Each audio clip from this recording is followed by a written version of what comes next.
let's talk specifically about the 2-point play. Yeah, let's start there. I coach quarterbacks. You do. Go back to the beginning of this and freeze it, Bailey. They're on the left hash. They're in a 4-by-1 formation, right? The running back adds a fourth guy to the surface. Yep. This ball has to be thrown on the 5th or 7th step by Lamar. So let's start there, because most of you motherfuckers don't know nothing about coaching quarterback play. So let's count Lamar's steps. Snap the ball, Bailey. 1, 2, 3, 4, 5, 6, 7. That's 7 there. That ball has to be thrown on the 5th or 7th step. Mark Andrews has out-leveraged the defense. He's looking at the ball. Instead of Lamar throwing this ball, he pump fakes. Run it, Bailey. Then short arms the ball. And I want all y'all to go in the parking lot today and run to your left and have somebody throw a ball behind you low and see if it's the easiest catch. We're now, not Mark Andrews, who's getting paid $100 million to be an NFL tight end. So hopefully today in the inauguration speech, nobody cuts Trump off. They just let him give his whole speech. Now we'll get off on this show. Listen, absolutely, the tweet says 89 should make this catch. Well, that's the main thing. But also, 89 is not a 2-time MVP, most likely a 3-time MVP, right? As an MVP quarterback, I know 89 been struggling. He already dropped 2 balls, right? He already fumbled a ball. So I know he's not having his best game. So I got an opportunity to make this a no-brainer, easy catch. If I throw the ball on time, on my 5th or 7th step, put the ball in front to a guy running to his left. And we're assuming he's going to catch the ball, right? Hey, although he's been struggling and dropping and fumbling balls all game, we're assuming if Lamar throws it right here, he's going to guarantee catch it, right? Absolutely, you're not guaranteeing anything, but I can control that part of it. Let it roll. Now I'm asking a guy who's been struggling today to turn around on his back heel, be worried about is he out of bounds, and make a catch that he normally would make 10 out of 10. But the man been having a bad game. And I make this a much tougher catch than it has to be because my mechanics are poor. Lamar he double pumps this and throws it late. Now, I'm not saying Lamar lost the game. All I'm saying is I'm tired of you guys trying to create these crutches and caveats for a guy that's about to be a 3-time MVP.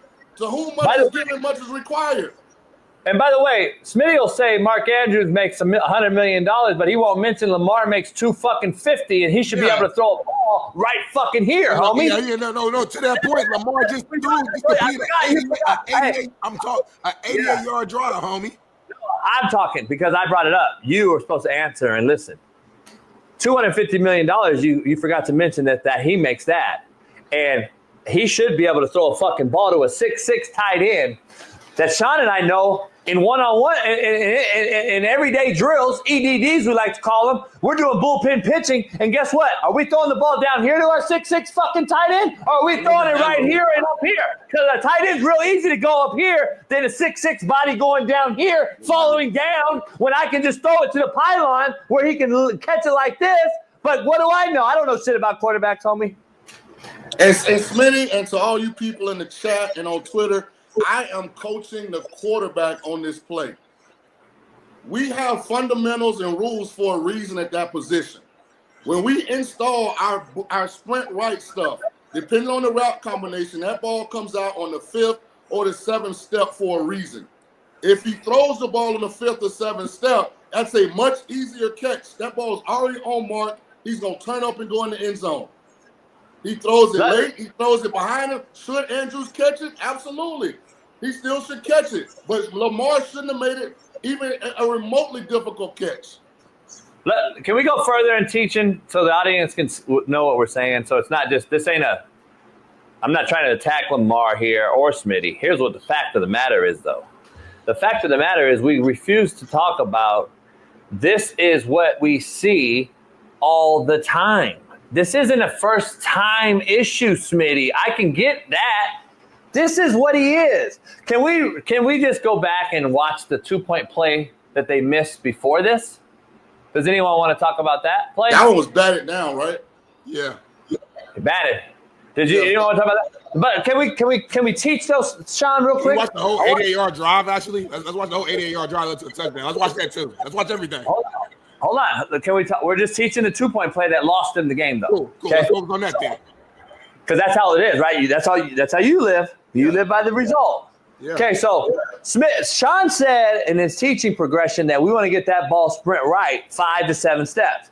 That means I'm catching the ball in the gun. So I'm 5 yards deep, by the way. So I have an angle already of 45 degrees at the pylon. There's a reason for this, Smitty. So when I catch the ball, and to Shaun's point, I'm sprinting out, and I have a 5 to 7 step rule. You know what that means?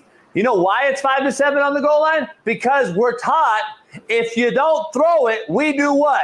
Force the corner with our feet. So if I'm at 5 to 7 and I don't throw it yet, as a teaching progression, Shaun and I are teaching, take off, force the corner, you run that motherfucker. You're a two-man option. He comes to you, dump it. If he stays, run it. He's out here in tweener land at 6 steps, and now he don't know if I'm pump faking, throwing, or running it. Because in his mind, that's what he goes through in the struggles that he faces in his I guess, mature or maturation process. He is struggling to make these plays work when lights get brightest. He's a phenomenal freaking athlete. We know that, homie. He struggles when it matters most. That's all I'm saying. He should be forcing the corner, Smitty.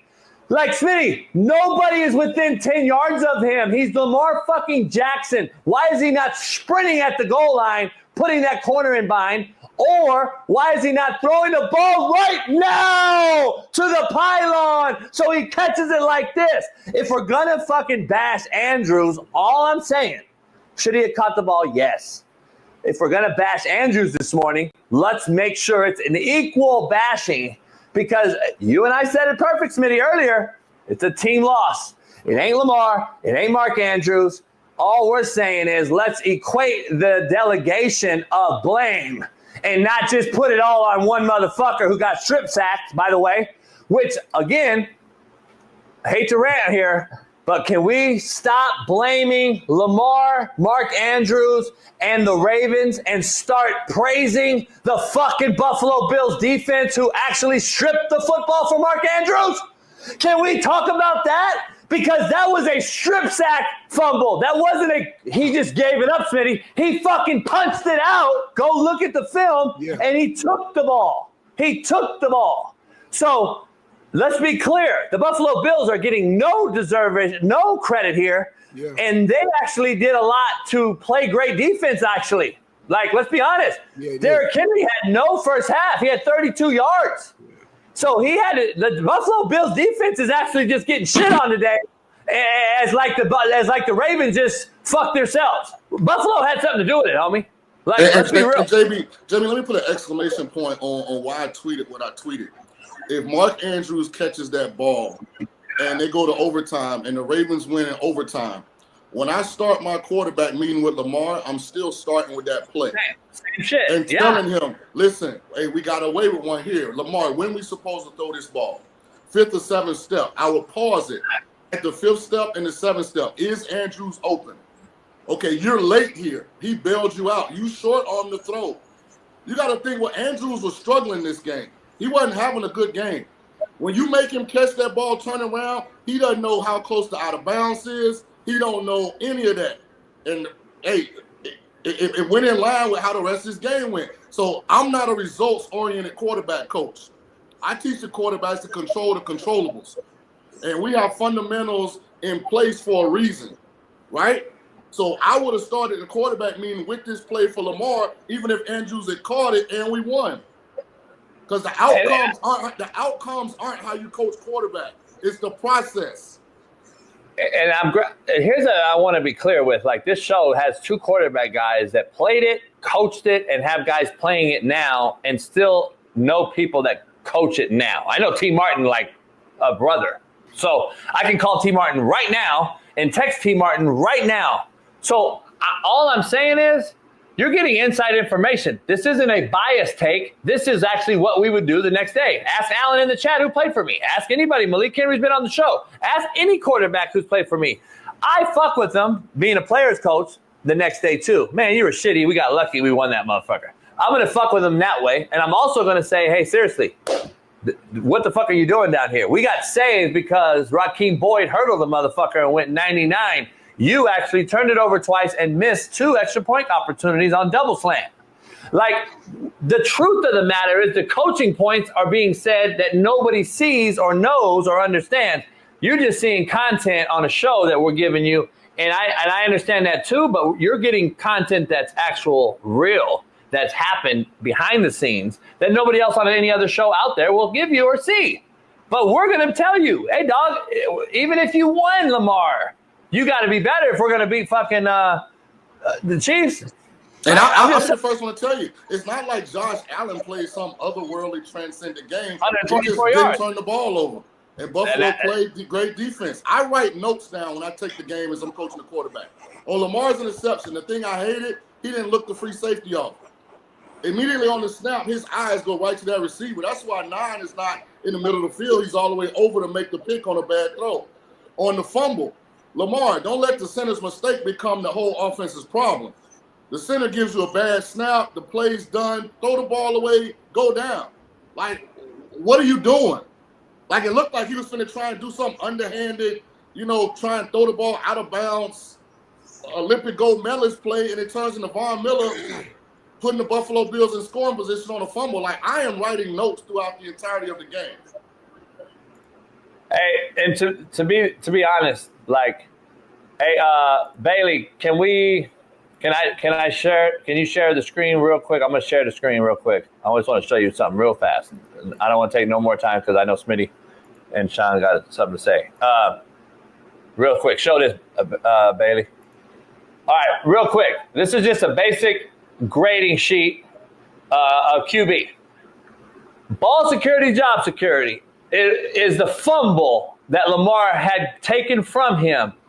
He would have had Smitty survey the scene, an alignment and assignment. He would have had to, did he command the huddle? Is his technique was a -1. Let's just watch this top screen here, right here. -1 technique, his mesh, meaning the ball security. And here's the ball security. He would have had a fucking -5. And, throw the ball away, don't take a sack, and do not allow your ball security to become your job security. He floated that ball around like a loaf of bread, and that is cardinal sin A when we're coaching the QB. So he would have got graded out here, Smitty, and we would have had notes on all this shit. And here's been the notes right here. Feet work, come to a stop, drag your back foot, stop lifting it. All the little details would have been in here for every single football play. But see, nobody knows. They all want the sausage, but don't want to know how to make it. Nobody wants to talk about this. They just want to talk about fucking 250 and Mark Andrews dropped the ball. They don't want to talk about the coaching part of it all week long. And because, be honest, Shaun's point, we coach hard all week to, in the game, have fun and fuck around and do all that shit and have fun. Because your mechanic process created a Super Bowl champ, not the other way around. He didn't. He just continues to fail when it matters most. I love him. I think the fucking dude's a freak. But at the end of the day, he's won 3 playoff games in 7 years. We gotta call it what it is, homie. I just don't understand why we keep avoiding that.